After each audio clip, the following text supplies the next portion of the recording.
Good morning, and welcome to the Museum of the San Marone Valley's Virtual Speakers Series. I'm Dan Dunn, the director of the museum. This year, we have spent some time with our local topographical star, Mount Diablo. A few months ago, we learned about the confusing geology of the mountain. A couple months ago, one of the Beacon boys told us the story of the history and the future of the navigational beacon that sits atop Diablo's summit.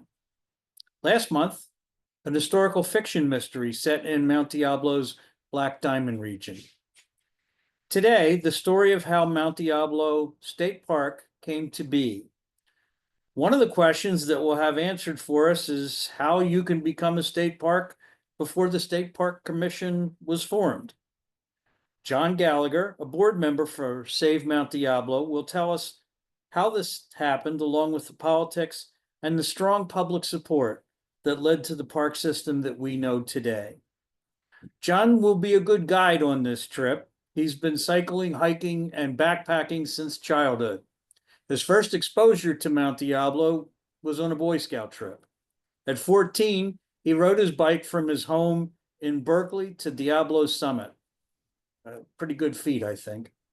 You'll remember him as the Beacon Boy from our Beacon program. He's a retired veterinarian, and he lives in Danville. He says he has a good view of Diablo from every room in his house. He can't see it today. I can't see it today either. But he lives in Danville with his wife, Tina. Please use the chat window at the bottom of the screen for any questions that you have. Feel free to send in questions at any time during the presentation, and we will address them at the end. And now it's my great pleasure to welcome back John Gallagher. John? Good morning, everybody. Thank you for joining us. Yeah, we had fun doing the Beacon talk. I've done lots and lots of those, sharing the information about the Beacon on Monte Diablo. And when we were first learning about the Beacon and studying its history and so forth, working with the state of California, the Department of Parks and Recreation, I had occasion to travel to Sacramento to visit the DPR's library. And the librarian there was extremely helpful to me and said, oh, here's a book about the history of the state park system. I have 2 copies. You can have one. And I took that home and realized, hey, I have a whole nother talk. And because the book very nicely described the history of how California ended up with the largest state park system in the entire country, starting back in the 19th century, actually. If we were a group in person, I'd be asking the audience this trivia question: what was the first state park? And many people who have lived here for a long time would immediately say, well, it was Big Basin, of course. And the answer is no, it was not. The first land that was dedicated to the state was dedicated by Abraham Lincoln in 1864. And he dedicated Yosemite Valley, just the valley, to the state of California. That was our first state park. But of course, just a few short years later, Yosemite Valley was folded into the whole new Yosemite National Park. But what we think of as a first state park was, in fact, Big Basin. So Monte Diablo, though, as Dan already alluded, was one of the state parks that was kind of formed, as we'll see, before we had our state park commission that to this day oversees our whole state park system. So many of you have seen views of Monte Diablo, of course, from all over the county, even from the Sierra Nevada. This is the backside of the mountain. Jeremiah Morgan was one of the first settlers. Morgan Territory Road is named for him. This is the backside looking up toward the summit. this, if we could be up at the summit today, we would be looking down on the whipped cream of fog and clouds. I'm certain that at the summit right now, it's beautiful up there, but no such luck. So anyway, I spent a lot of time with this talk trying to just figure out where we should start the story of Monte Diablo State Park. I'm not talking about the natural history or anything, about the people that formed the state park. And needless to say, we need to do tribute to the first people that were here, the Native Americans that predated European settlement by centuries and centuries. They, of course, left their remnants here and there. These are bedrock mortars within the state park. We go on. What about the early Spanish explorers? Pedro Fages and Father Juan Crespi and his entourage trekked up and down the whole East Bay. They were looking for an overland passage from Mission San Jose up to Fort Ross for trading purposes. It's notable on this illustration, notice it says WPA project, oil painting on masonite. And that's one of our make work projects from Franklin Roosevelt during the Depression. So it's a very stylized drawing, as you can imagine. But you look at Fages and Father Juan Crespi there on the right, but there are many other people down in the lower left foreground. They did, in fact, go up and down, as you can see, the San Ramon Valley. In fact, they are thought to have camped someplace in and around Danville on their route. There is one of Danville's historic landmarks right at the north end of town, right off Danville Boulevard, that you can see. But of course, since they were looking for an overland route and commerce and so forth, they certainly weren't looking to establish a state park. One of our first European settlers was Dr. John Marsh. He came to the east side of Monte Diablo in 1836.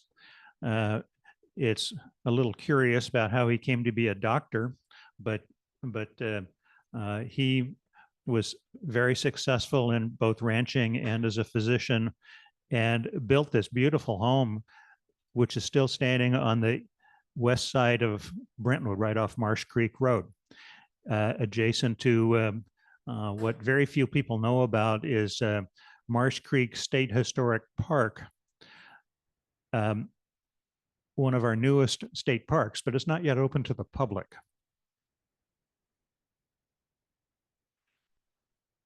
Starting in 1851, Monte Diablo was used as a survey point, as you can see. The summit of Monte Diablo was used both as the meridian and the baseline. And if you think about it, that baseline runs, in fact, through Yosemite National Park.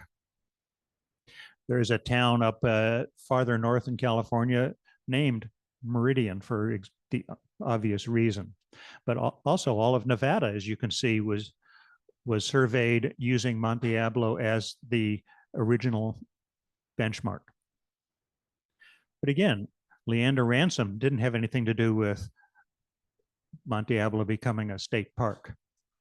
Neither did this man.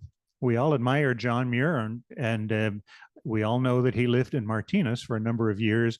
And of course, he tramped all over Monte Diablo, in fact, stayed there. But any efforts to have Monte Diablo become a state park happened after he passed away. So even John Muir, while his legacy is, of course, about Yosemite and conservation in general, the formation of Monte Diablo State Park was not something that he was directly involved in. It was, the mountain was, however, used for tourism back in the latter part of the 19th century. There's a group of picnickers there. I always have to note the banjo over on the left because that's something that I do. There was a hotel just above the junction, just above the junction on the Summit Trail. There's a flat graded area with an informational sign designating the Mountain House Hotel. John Muir is reputed to have stayed there. It burned down, I believe, in 1891. And so, again, no real relationship to the state park. So, what about its ranching history?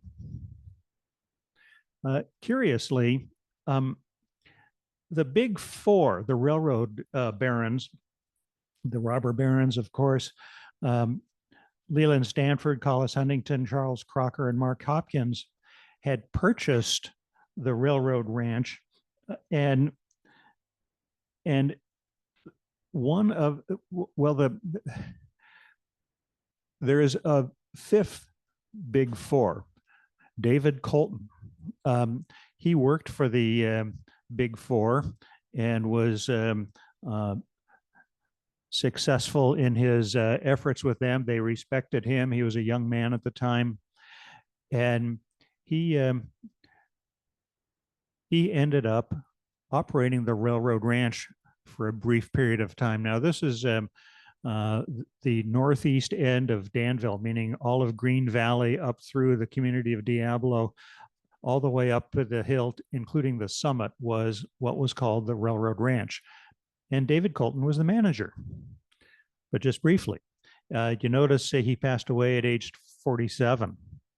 He had only been on the ranch for a year or two, and he thought he could ride a horse that nobody else could ride. The horse bucked him off, and he passed away from an infected shoulder.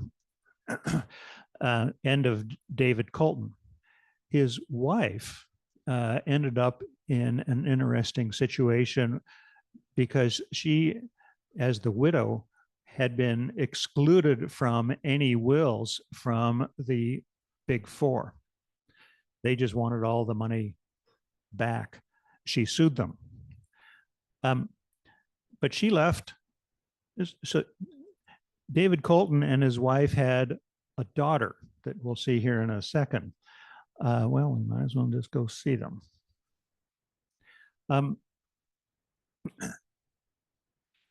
Enter another group of three men.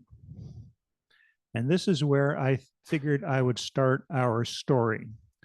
Now, you can look at this old photograph, black and white, obviously. Looks to be a 19th century kind of photo, and indeed it is. Nobody ever guesses where that is. This was a stamp mill in a mine. It burned down and was rebuilt and stands today. This was the standard mine of Bodie State Historic Park. That's the sign for Bodie, and in the background you can see that stamp mill. It's there today. You can take tours of it. It was built by two brothers and a third man, Seth and Dan Cook and John Franklin Boyd. The two brothers were teenagers, and John Franklin Boyd was not much older when they left the East and came out as gold seekers during the gold rush.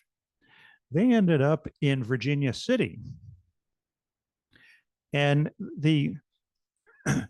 were mining there with a very varied amount of success, meaning they made money, they lost money, they made money, they lost money. John Franklin Boyd was the superintendent of the Chaleur Potosi mine. And the Chaleur mine today, you can tour in Virginia City, one of the tourist attractions there. He was the superintendent, and as the superintendent, he became known as Colonel Boyd, John Franklin Boyd. So now we got to look at this genealogy a little bit. This took me a long time to finally get all these people straight, because we have two Johns, two Seths, two Louises, three Louises, this is, and so on. So if you look on the left, there is Seth Cook. And on the right is Dan Cook. So those were the two brothers. Uh, note the age in which they passed away. Not all that old, obviously. And now let's look up above. Well, anyway, Seth and Dan and John Franklin Boyd came out from back east. Seth and Dan from Pennsylvania. They, as soon as they had any kind of success, they had their father come out and their sister, Theodosia, there. She also died, as you can see, at a fairly young age, but had left a daughter right in the middle there, Louise Cook Arner. Now, two things happened of significance here. First, they were able to buy the railroad ranch, which became the Cook Ranch. And the way that happened is, as you can see on the right, Daniel was smart enough to marry David Colton's daughter, Carrie. Pretty sharp. And down below, note that John Franklin Boyd married Louise Cook Arner, Seth and Dan's niece. Now, how did the timing work out? Well, they were about 20 years difference in age. So Louise Cook Arner and John Franklin Boyd had 3 kids. And you note down below, Seth Cook Boyd and John Franklin Boyd Jr. both died in separate incidences. They were not together, but they both got scarlet or rheumatic fever and passed away. But over on the lower right is Louise Arner Boyd. She inherited the fortune of her father, and she was a youngster. I believe she was 23 when she inherited this fortune. And it wasn't just the railroad ranch or the Cook Ranch. There were more investments that had to be untangled. So she inherited a significant amount of money as a young woman. She went on and became a story unto herself. With that money, she started exploring the Arctic. She would travel to Norway and hire a ship and crew and explore the Arctic Ocean. There are geographic sites on Greenland that to this day are named for her. In between her expeditions to the Arctic Circle, she came back and joined San Francisco Society, the whole tea society and petticoats and circuit in San Francisco and San Rafael. And in fact, the Marin History Museum is in the Boyd Gatehouse in San Rafael. You can visit it today. She was quite a woman. There is a biography or two written about her. It's a really fun read, especially considering the day in the 1920s and 1930s when women weren't even supposed to be on ships like this. And so one of the, in fact, I have a copy of one of the ship's logs, and you can imagine the captain did not exactly like having Louise Boyd telling him what to do. She was amazing. So as I mentioned, the railroad ranch became the Cook Ranch. And so we went from David Colton to Seth and Dan Cook, and then John Franklin Boyd. And the name was changed a second time to the Oakwood Park Stock Farm. On the left side there, you can see an oval. That's the racetrack that used to be right along Diablo Road. St. Timothy's Episcopal Church is at the site where the track was. The east end of the track was right at the entrance to what is now the community of Diablo. And you can see it's not exactly a nice square rectangular piece of property, but over on the on the right-hand side is the summit. So they own the Cook brothers and John Franklin Boyd owned all of this. It was about 10,000 acres. There's another photo with the slopes of Mount Diablo in the background. Notice the grand buildings. Here is the racetrack. This is a little bit more recent photo. And the reason I know it's a more recent photo is because you can see the railroad that's there. And the railroad was built out to Diablo in 1924. And finally, enter Robert Noble Burgess. Burgess was the son of a local Presbyterian minister. He grew up here in Danville, and he was a driven young man. He was a go-getter, investing in anything he could. He had a walnut processing warehouse in Walnut Creek or Concord, even when he was a teenager. In 1906, of course, we had our earthquake when everybody was fleeing San Francisco. What did he do but take the first ferry to San Francisco and realized that people needed housing? So he built houses right next to Telegraph Avenue at the Berkeley-Oakland border. He had a house in Walnut Creek, which is still standing.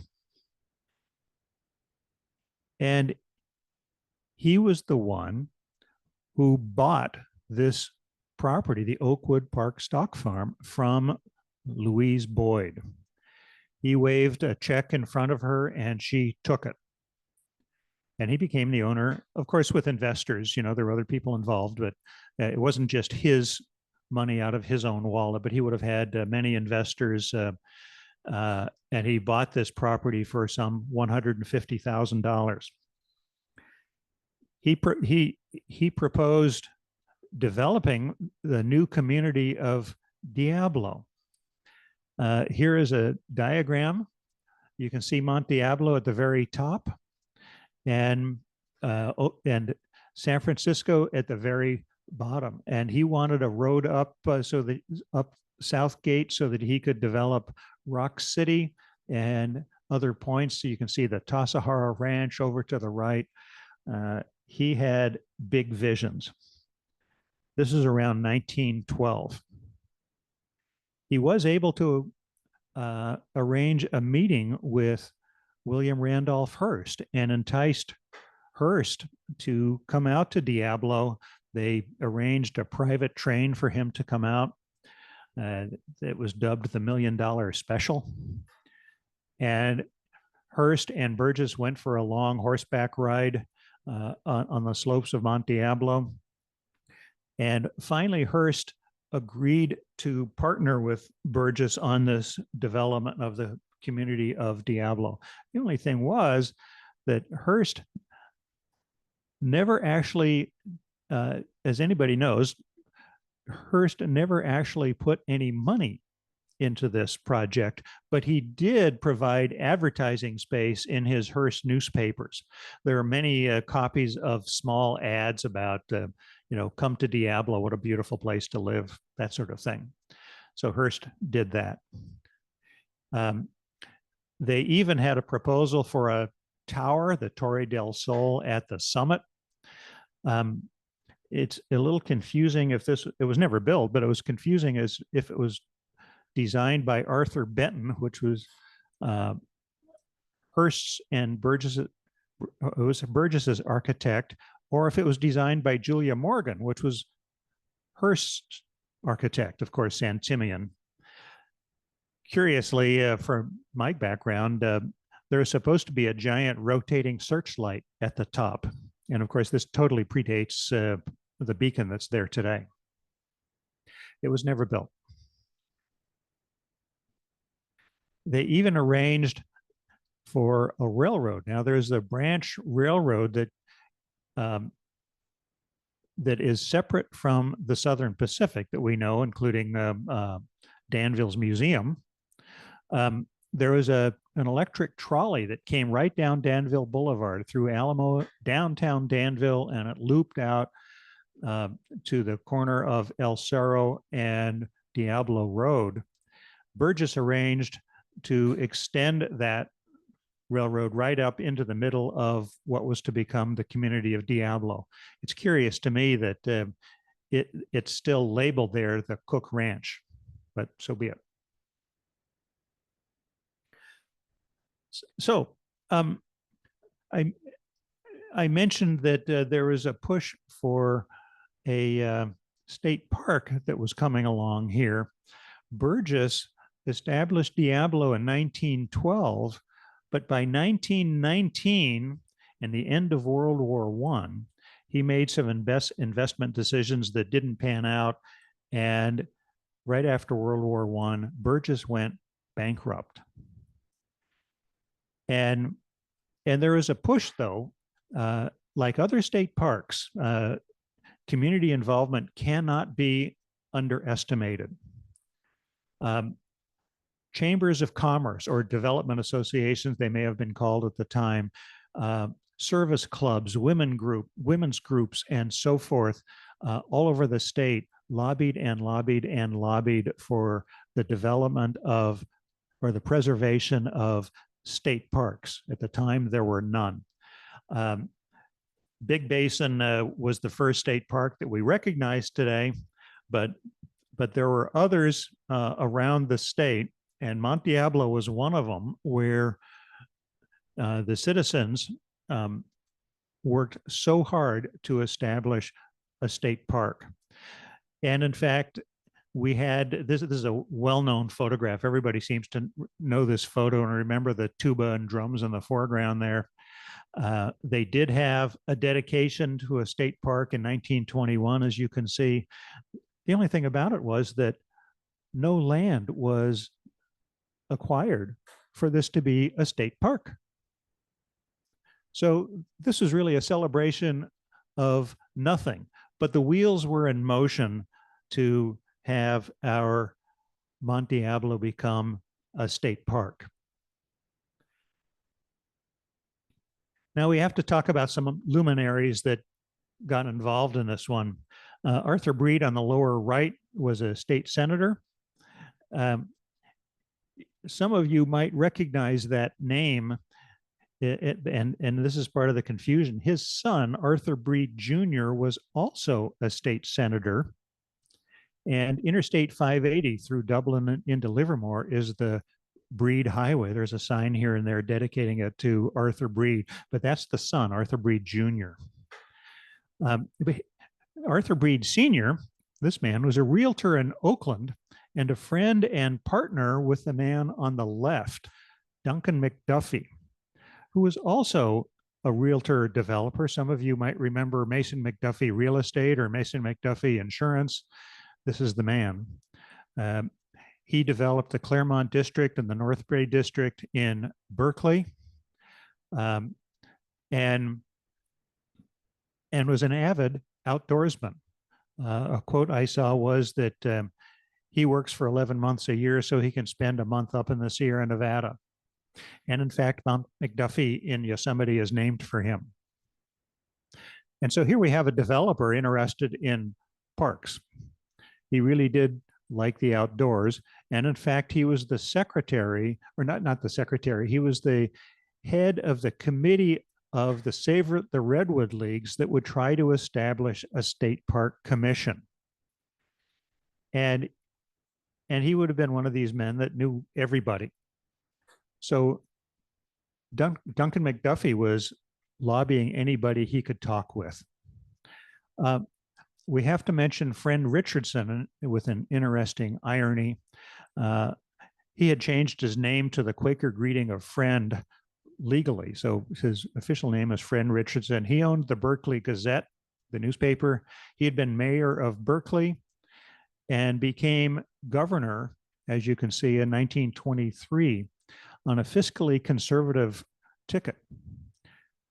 He was in favor of parks, but he was a tightwad. He vetoed anything that involved spending any money. and in fact vetoed the formation of the State Park Commission, vetoed the formation of any state parks. So in 1927, we have a new governor, C.C. Young. And in 1927, C.C. Young promptly signed in legislation for the establishment of a state park commission, and that happened in 1928. Again, it was a time of fiscal conservatism, and Young insisted that any money that's allocated by the state park be matched by the public. In fact, he wanted it to be matched 2-1, but the legislature talked him out of it. Still, any monies that would go to state parks in 1928 had to be matched by the citizens. And again, we have to enter the citizens, women's groups, chambers of commerce, and so forth. They were heavily influential in our parks. Another man, Newton Drury, was the secretary of the Save the Redwood Leagues and an ad man. He and his brother Aubrey had an ad agency in Oakland, and he was a tireless advocate for state parks, not just about the Save the Redwood Leagues. By the way, Newton Drury bypass is the old road up in the redwoods. It's well worth a detour if you're driving up toward the northern corner of California. Newspapers were behind it. This is an editorial in the Oakland Tribune. There are other ones that were similar. Put Monte Diablo into a state park. On the left is an editorial in the Stockton Record, as you can see. And note the state park bill, $6 million to match public gifts. Well, this is 1928. $6 million was a lot of money. And you can see the state parks there. Now, again, the State Park Commission was just being formed. All of these other ones kind of predated the State Park Commission. And there's Diablo Park, Point Lobos, Shasta, Redwoods, Tamalpais, Bernie Falls. If you haven't been there, it's a pretty one, sort of a miniature Niagara Falls, very pretty waterfall. Again, Diablo Park was dedicated in 1921, predating the commission, but there wasn't really any property. Note over on the right, this editorial cartoon in the Oakland Tribune. Congratulations to California voters. And over in the lower left, private, no trespassing, keep off. The deal with that is that all of the property around Monte Diablo, all of it was in private hands. There had been originally ranchos and then large ranches, all private property, which means that to become a state park, it has to be purchased. I would be remiss being one of the beacon people if I didn't include something about the Monte Diablo Beacon, which was established on a steel tower in 1928. Since this was still in private hands, the Standard Oil Company of California had to ask permission of the landowner to establish the beacon, and obviously permission was given. So the first dedication was 1921, and the second dedication, when we actually had some property, was 1931, April of 1931. This was an interesting day. Our county sheriff, Sheriff Veal, who really liked parties and fanfare, arranged a parade of hundreds of vehicles to drive from Martinez down to Monte Diablo with the intention of driving up to Rock City for the dedication of the first property, 1931. And it rained so hard they couldn't make it up the dirt road. And the celebration was in fact held in Diablo. But at least it happened. Now enter Walter Frick. Here's a man nobody's heard the name of. He was also a very successful businessman with his hands in many different activities, lumber, oil, and real estate, and so forth. He, in fact, with Robert Noble Burgess as a partner, owned the Del Mar Ranch, which became the Sea Ranch up the coast. Many of you know of the nice 10 miles of coastline there just south of Gualala. Walter Frick owned that property. The really nice cypress, I think they're cypress, windbreaks were planted by Frick. He was also a partner with Burgess in the community of Diablo. So when Burgess went bankrupt in 1919, it fell onto Walter Frick to try to put together these properties. Again, there were many investors involved, and Frick was already well versed in how to reassemble properties like this, and indeed he did. This is all during the 20s. Again, Monte Diablo State Park had been dedicated, but there was no property. He wanted it to become a state park. Again, local people wanted it to become a state park. One of our local residents, George Wood, some of you are familiar with the Wood Ranch on Sycamore Valley Road, that he was an early rancher in the area. And he kept a diary. Beverly Lane provided me with this great diary just the other day, showing how he was meeting with anybody he could to promote the formation of the state park. He was a member of the local Grange here. He probably met with Walter Frick during the 1920s to try to see the development of Monte Diablo State Park. This is at the very summit. Probably Walter Frick had built this platform. He did encourage people to come up. Again, it was Frick who gave permission to Standard Oil to establish the beacon at the summit. The man right in the middle on this platform is wearing a Smokey the Bear hat, a campaign hat, and that's the first warden. They called the superintendents at the time a warden. That's the first warden of Monte Diablo State Park. So this would have been 1931 or 32, 33, somewhere in there.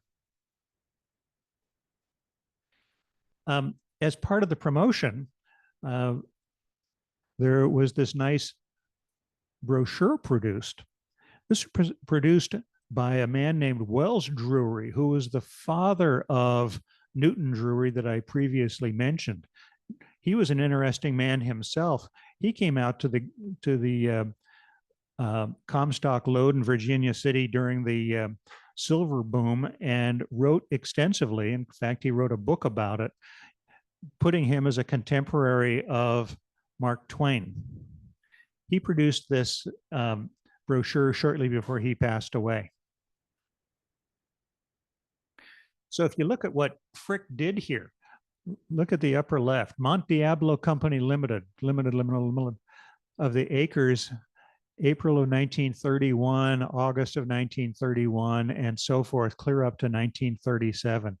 Those were Walter Frick's holdings that during the middle of the Depression, he passed on those properties to form what we know today as Monte Diablo State Park.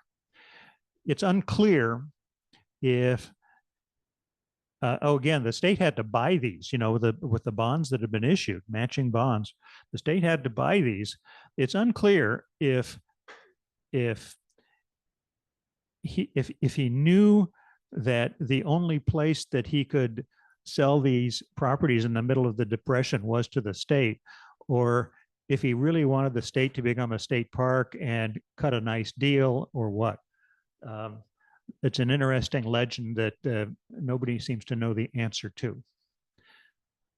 Walter Frick, though, as you can see, was responsible really for the first properties that went to Monte Diablo State Park. To my knowledge, there is not one monument or memorial plaque or anything mentioning this man in the entire state park. This is a map in the mid-1930s. You can see Southgate Road at the bottom, looping around through Rock City up to the junction. Some of the developed areas and so on. And finally, in the mid 1930s, shortly after the Monte Diablo became a state park, again, middle of the Depression, you can't ignore that, the CCC came in, Civilian Conservation Corps, one of FDR's make work projects, started establishing infrastructure in the state park, staff housing, picnic tables, culverts, and you can see them to this day. All of the stonework was done by the CCC. Here is a Diablo stove that was developed on Monte Diablo. They were so successful as a picnic barbecue, they were used other places. Here's another one. This is in Coloma State Historic Park, the site of the discovery of gold. Same design. You can see them in Calaveras Big Trees State Park as well. And finally, their crowning achievement was to build the summit building that we know today. This is one of my favorite pictures. Again, you can see the platform at the very tippy top summit there, and the pile of stone. The building was made with locally quarried stone. The old cars, and in the bottom of the photo is the shadow of the tower and the platform and the beacon. The beacon was taken down, and the skeleton of that tower, the steel, was used for constructing the summit building. Here it is being erected. The beacon has just been put on the top. I always appreciate the scaffold, the wooden scaffold that they use to be doing their work. And here it is today, in pretty much the same condition that it was in 1941. In World War II, the Seabees came in, construction battalion from Camp Parks. They used the housing that had been used by the CCC for training purposes and so forth. And now we have to mention another luminary in the conservation effort.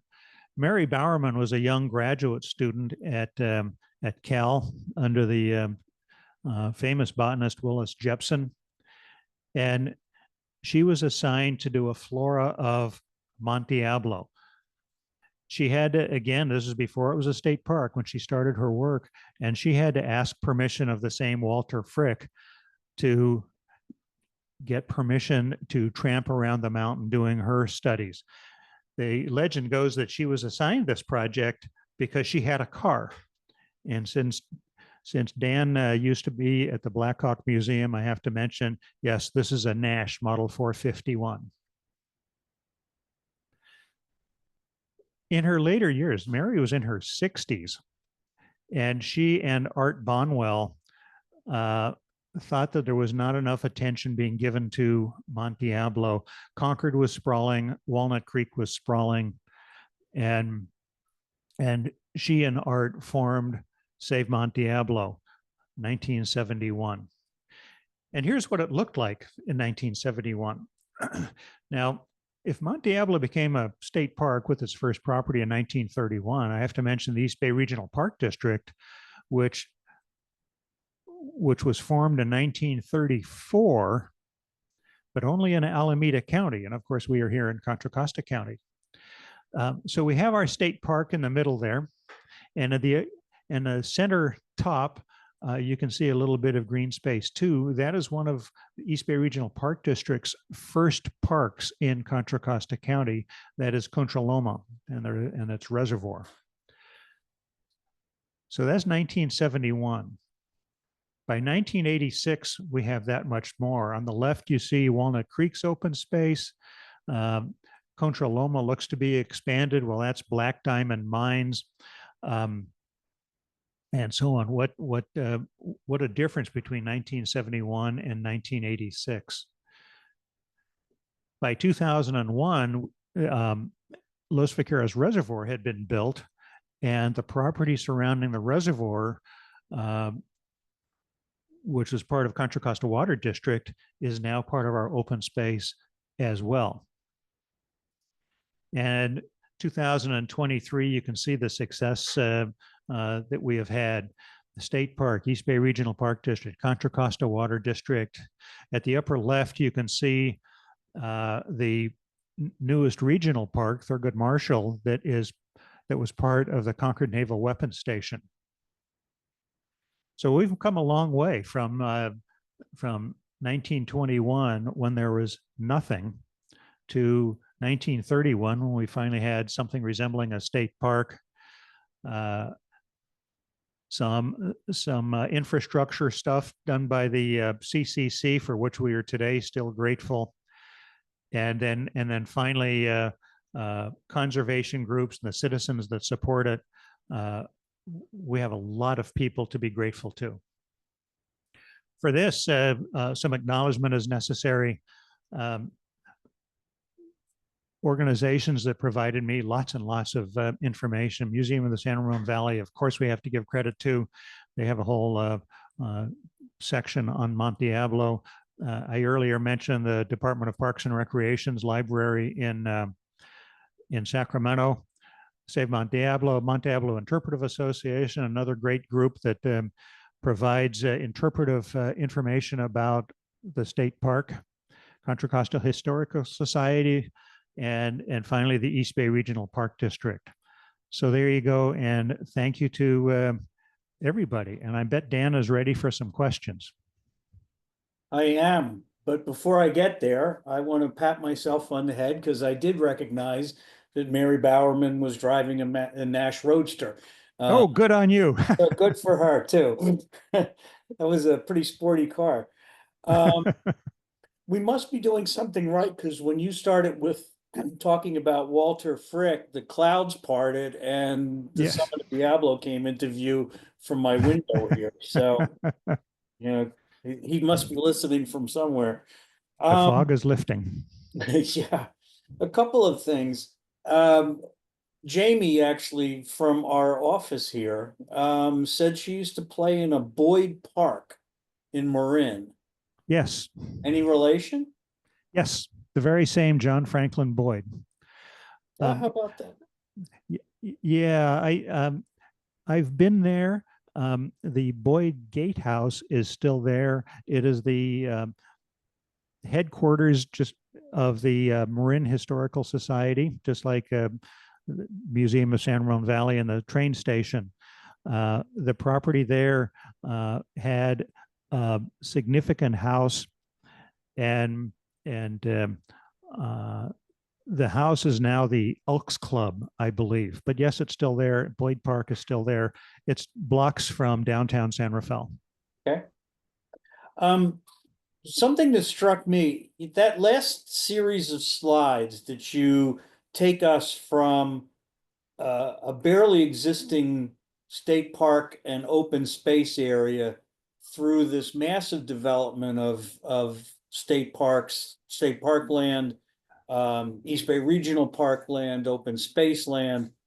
The thing that struck me was, and you allude to this several times, we expect all of this to be handled by politicians, and yet the people that really were the movers and pushers of the idea of setting aside these lands were organizations and regular people. Absolutely, they were. I did mention that all of this property was in private hands. You know, there was no just transferring a deed from the Forest Service or the Bureau of Land Management or something like that into the state park. All of this was private property, private ranch land, and so it needed to be purchased. And during the 1920s, it was a time of financial conservatism for the state, and so there was that insistence that matching funds be used, and thus we really did need these individuals, the service groups, and so forth. You can imagine people like Newton Drury going to every Chamber of Commerce meeting, every Rotary Club meeting that he possibly could. Does the Clarkson Dye WPA painting still exist? I'm sure it does. There are WPA historians that are out there. Uh, Likewise, I do know this one little thing that when the Summit building was being built by the sister organization, the CCC, the WPA was commissioning drawings to be installed in this new visitor center. But from day one, the visitor center leaked and permission was not granted to put the WPA work in the building. Um, the sandstone with which the building was built is very porous stuff. Uh, Water security is to this day an issue. There are some WPA drawings in the museum today, in the building, in the visitor center. And that one's particularly large. The dimensions were like 4 by 5 feet. Yeah, yeah. I don't know where it is today. Huh. Okay. I somebody does, but I don't know. So let's stay on the FDR's alphabet soup for a minute. My dad was in the Civilian Conservation Corps as a young guy. Can you talk a little bit more about their importance as to their work on Diablo and in surrounding areas? Um, the CCC did infrastructural work in park spaces all over the place. Monte Diablo was but one. Um, I've read that the CCC that came to Monte Diablo first were all World War I veterans, which makes them a little bit older than Yeah. the young men that one would imagine as part of the CCC, since World War I ended in 1918, of course.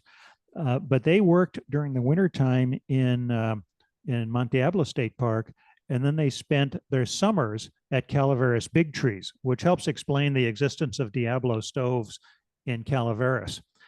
Groups were transferred all over the place. Um, there is a book. I should mention the State Park Library in Sacramento was gracious enough to give me a book about the history of the state parks, written by a local man. And in his little bibliography, I noticed there's another book which I was able to track down. He wrote a history of the CCC in California. And man, they worked all over the place. They worked on restoration of missions. Since I mentioned that the regional park district started in 1934, and it had just a few parks at the time. Tilden was one of them. Dan, you mentioned I grew up in Berkeley. I grew up less than a mile from Tilden Park, and Tilden was one of the first regional parks. The CCC started work there in Tilden before it was in fact a regional park. Everybody knew it was going to become a regional park, but in fact, you can see the same kind of stone infrastructure, the culverts and curbs and so forth, all done by hand by these CCC workers. Okay. And John, I think that's it for questions. I'd like to thank John for coming back on with us. The Beacon program was great, and you can watch that on our website and today as well. So thank you all for viewing this morning. If you missed any of our earlier programs, and I recommend the Beacon program, you can find them by visiting the museum's website at museumsrv.org. John's program today on Mount Diablo State Park will appear early next week. Join us in the new year on January the 16th when we take a virtual journey through the historic Presidio of San Francisco. We'll explore the stunning landscapes, learn about its military past, and discover a number of hidden gems. Our guide for that program will be San Francisco historian John Martini, who you also will remember had done something for us as a program on the Golden Gate Bridge. If you like these programs and want them to continue, we ask that you make a donation by going to the museum's homepage, museumsrv.org, and clicking on the Donate Now button. The museum is also in need of volunteers. If you can give us some time, please contact us. And if you're looking for some last-second gifts, the museum store here has unique gifts, including local books and including local books on Mount Diablo and guides on Mount Diablo. So if you're looking for that last-second gift for somebody who likes to get out there in the world, we've got some things for you. On behalf of the museum and myself, I want to wish you happy holidays and a happy and healthy new year. I hope you enjoyed today's presentation. Stay safe and thank you for watching. Bye-bye.